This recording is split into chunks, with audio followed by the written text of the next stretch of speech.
In this video, I'm going to talk you through how to stitch the Oxlip design from our Botanicals range. So first up, let me tell you what's in the kit. You have here a large instruction booklet that includes the guides for loads of different stitches. Now these are stitches used across all our Botanicals range, so you won't need all of these for the Oxlip kit, but this is an important reference that you can use for learning how to do the stitch. Now, as much as we do have the guides written here, I'm a visual learner and I think it's often easiest to learn by video. So we also have videos accompanying each of these stitches so you can watch a detailed guide on how to do each stitch.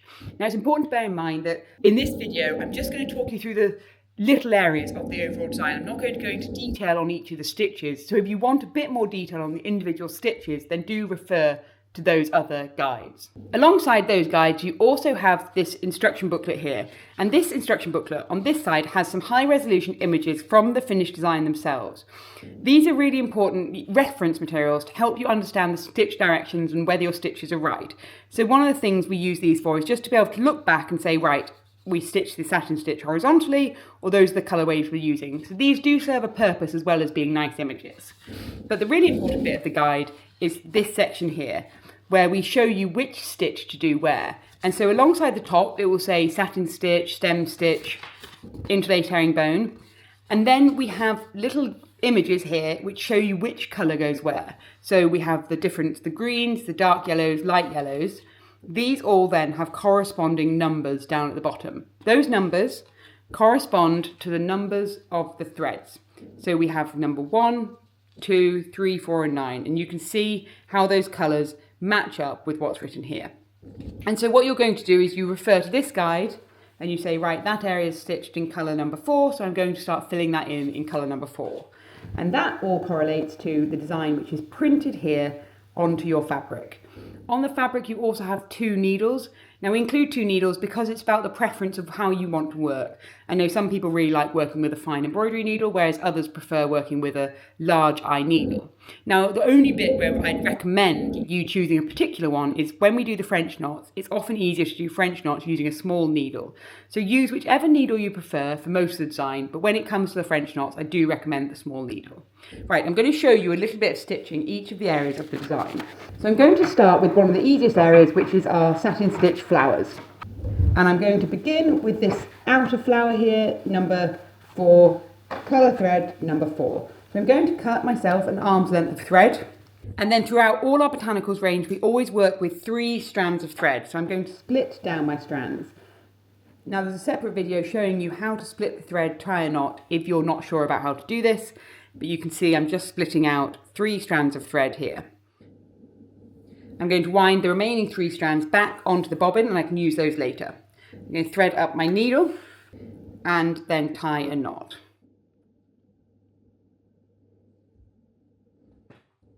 Right, I'm going to start filling in. Now, as you can see from this piece here, I've filled in my petals horizontally. You can also do it vertically. I just tend to always try and work in the shortest stitch direction, as I think that often creates the nicest shape. But it doesn't make a huge difference. No one is going to look and see. The other important thing to bear in mind here is the design is screen printed in a permanent ink. So if you can see any white at the end, you won't be able to remove it. Therefore, as I stitch and fill in my satin stitch, I stitch beyond the white lines, just to make sure that I'm not left with any little trailing marks.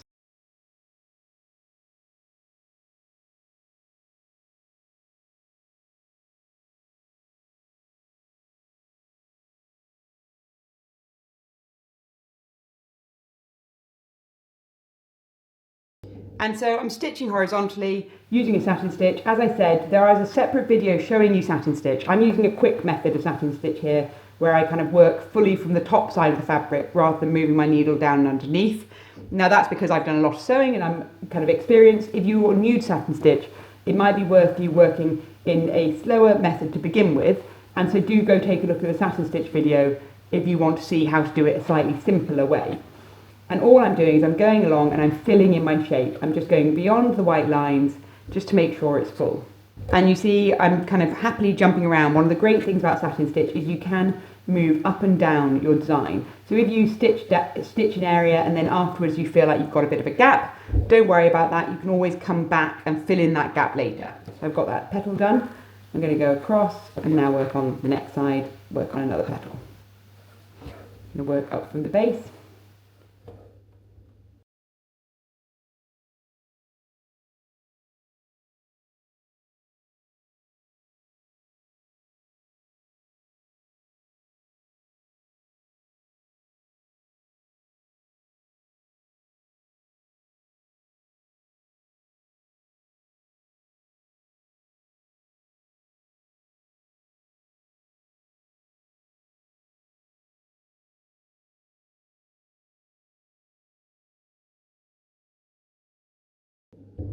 There we go.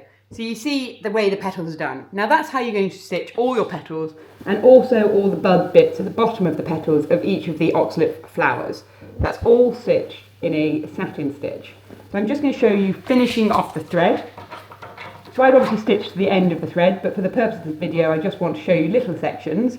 So I'm going to now just finish my thread off by just wrapping it a few times underneath the stitches, and that secures it enough in place because when we mount it up, the mount board will lock everything on the back in place. So whilst I'm on the flower head, I'm just going to jump ahead and I'm going to go and just show you one of the finishing touches we do is we use French knots in the centre of each flower. So whilst I'm on that flower head, I'm just going to show you a little section of the French knot. And so I'm going to thread my needle up here with the pale yellow, and again using 3 strands. This is where I said before I recommend using your small needle for the French knots. You'll just find it easier to create a neat French knot. I'm going to bring my needle up to the front and just start filling this area with French knots. And I'm just going to wrap the needle round twice for each French knot. Do take a look at our separate guide on French knots if you're not sure how to do these. What's really forgiving about this is because you're doing a little dense area of French knots, if one of them's not that neat, it really doesn't make a difference.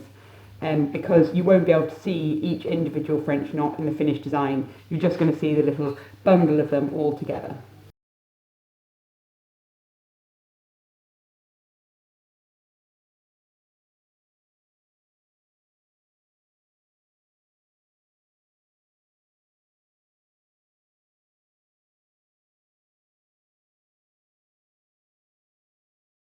So this is my last French knot. Now the one thing, I'm showing you this now for a demonstration. I would probably recommend you do your French knots after you've done the petals, as it's just a little easier then to, rather than trying to stitch your satin stitch underneath the French knots. But it won't make a huge difference. If you do it in a different order, don't worry about that. So I'm going to seal off my thread on the back. Right, so the next section of the design I'm going to go on to is the interlaced herringbone, and that is the hardest bit of this design. Again, we do have a separate video on interlaced herringbone, and it's a complicated stitch. It's what makes this kit one of our kind of more advanced designs, and therefore I do recommend, if you are at all interested in that, just going and taking a look at the video. I'll show you how I'm doing it here, but I'm starting basically with one of my 2 greens. I'm going to thread my needle up and tie a knot. And then I'm going to work here, just filling in this section of the leaf. So I'm going to just show you a bit of this bottom half here. And now the way you do this is I bring my needle from the back of the fabric, just to the top of the leaf, to the front, and I go across in a diagonal, like that. And then I'm going to go back on myself, and I'm effectively creating an X, and I come forward. Then I go back, and the important thing here is that when I need all the stitches that going, say, left to right to be underneath, and all my stitches going right to left to be on top when I'm doing this first base stitch. So I'm going to go under that one and across to here. Like that, and then I just go back down over. Again, I'm going to go under, so you'll find it easiest whilst your thread is still loose, go underneath and across. Now do go take a look at our interlaced herringbone video if you can't see enough or you don't feel like you really get it from this one, because obviously I'm working on a darker fabric in this video. It's harder to show you it specifically, whereas on that one I'm working on a paler fabric so you can see it easily. But the key bit is I'm ending up in these sort of herringbone, this X shape. The really important bit is all my top stitch, all my left to right stitches, my top stitches all are going kind of over the top, and then all my other stitches are underneath. That's what's really important to get right. If you don't get that right, you won't be able to then do the interlacing on the next step. So I'm going to go down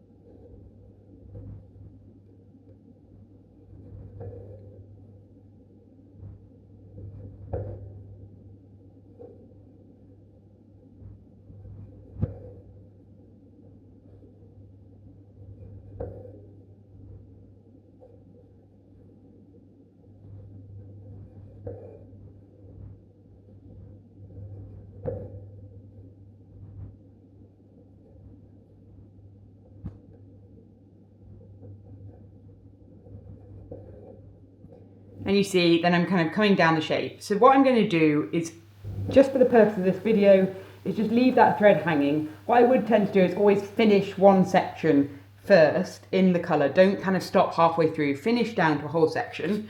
I'm then going to grab my second thread here and thread up my needle again with 3 strands of thread, and I'll show you then how I'm going to interlace in the second colour. You notice here I've left quite a gap in the first top line. You do want to leave a gap between them, but you'll practice and you'll find that you might do it more dense than me, you might do it looser than I do. Don't worry about that, you'll end up still with a beautiful looking leaf. It doesn't matter if you get exactly the same density of stitches as I do. And part of the point of these is that you do learn as you go. You learn how to use the stitch.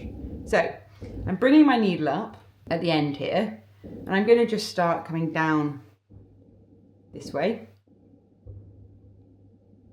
So at the beginning, it's always quite hard to start your herringbone because it's sort of, you're working with very, particularly in a shape like this, you're working with small stitches. So I've done one little stitch down that way, and I'm going to go up to join my diagonal. So I go up to my second stitch here, and I'm going to come back across. I'm working, the intention here is that you work within the gaps. So you'll see that much better when you get onto the next section. So I'm coming up here, and the aim here is that I weave in between my herringbone. So I'm going to go under, and then I come down to this bit here. And now once I'm in this section, I can start seeing it better. So I come across the bottom of that diagonal, and then I go across to here. So then I'm going to go up to there. What I want to do is go under the first stitch and over the second. So it's weaving over and under, and I come over to the top, this diagonal, and then I go backwards, and I'm going to go over and under, and backwards. And when I'm going upwards this way, I'm going under and over, and you'll get a feel for it because you'll see how you've got to weave. So you'll get a feel for which way the weave needs to be in order to make it kind of feel woven, whether you're going over or under. Basically, it's kind of, that should go over, under, over.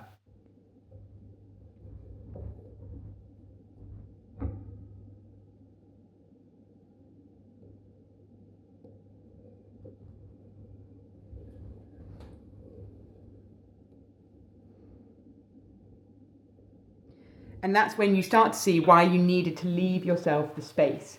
Because as you work down, you need to kind of leave segments free.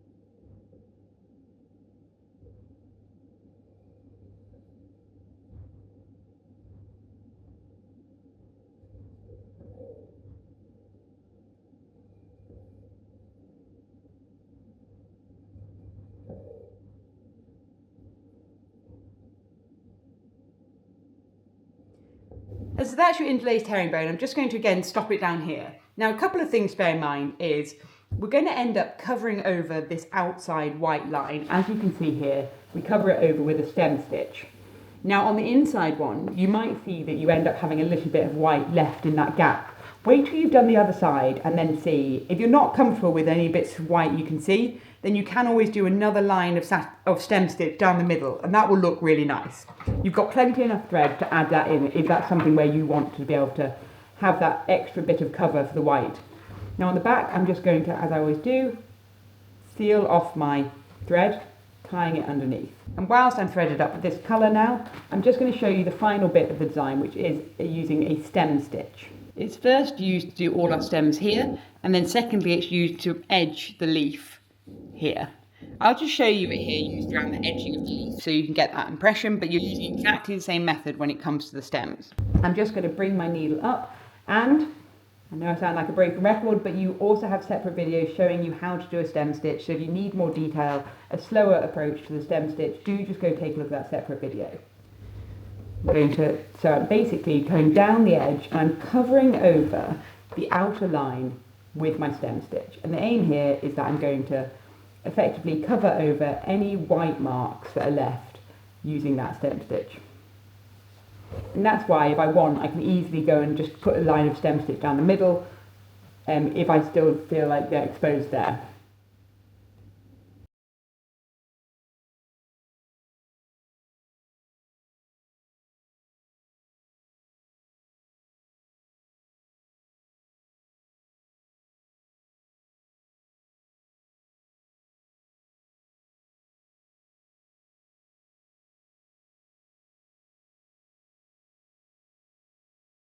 And that's how you can see we're going to end up adding in that edging across the leaf here. And so that we will continue on here.